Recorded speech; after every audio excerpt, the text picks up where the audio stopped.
Onu belə bağlamaq olar. Mən burada bir başqa bir mövzu sanki keçid edirəm. Çıxıramsa məni ona qaytarın. Baxın, orada insanın inancına toxuna bilərlər. İnancından vurub onu çökdürə bilərlər. Bəli. Bunu indi izah eləyəcəm sizə. Az öncəki sualda biz dedik axı bu indi həqiqətən beynin oyunudur, yoxsa realda var. Əgər beynin oyunudursa, bir ticarətçi niyə özünü belə axmaq bir oyuna soxsun ki, heç pulu qalmasın axırda?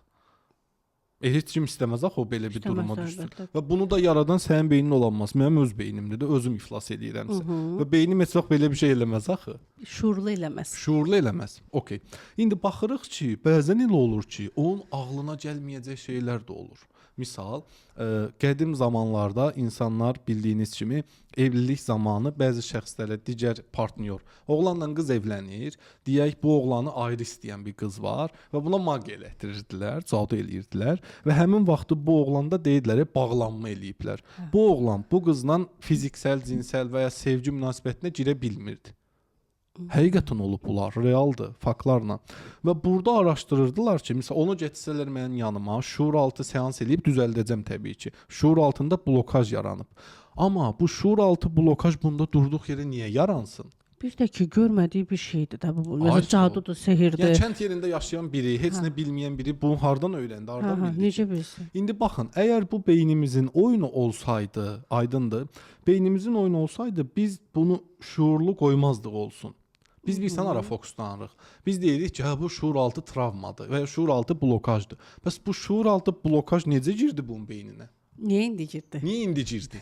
Sual. Yəni bu adam 10 ildir ticarət görür. Deyək bu adam çox yaxşı meyvə satır bazarda.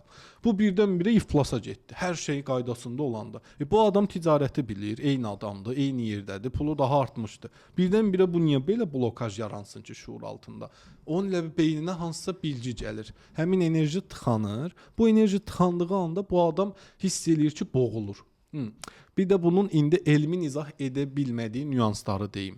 Adam var, ciddi deyirəm, çox gəlib seansa dəfələrlə. Yəni fərqli-fərqli insanlar. Onlar deyir ki, Murad bəy, mən gedirəm kardioloqa, rentgenə, MRT-yə, bütün tibbi cihazlardan, həkim kontrolundan keçirəm, heç bir problem yoxdur. Mənim ürəyim döyünür, mən boğuluram. Mən gecə yatanda elə bir dənə qara kölgə, qara basma deyirlər, oturur məni boğur. Deyir gecə belə qışqırıram, səsim çıxmır. Səs çıxmır, daha qışqırsa da, qara basma deyirlər el halında. Okay. Yəni təməl olaraq tibb bunda heç bir xəstəlik aşkarlanmır. Tibb buna deyir ki, sən stres qaynaqlı belə olub. Bu da deyir ki, həyatımda stres yaradacaq heç nə yoxdur axı. Əlim ağdan qarıya dəymir də. Yəni müasir dövrdə onsuz da elə bir stres qaynağı yoxdur. Hər şeyimiz komfort içindədir. Mən elə deməzdim amma.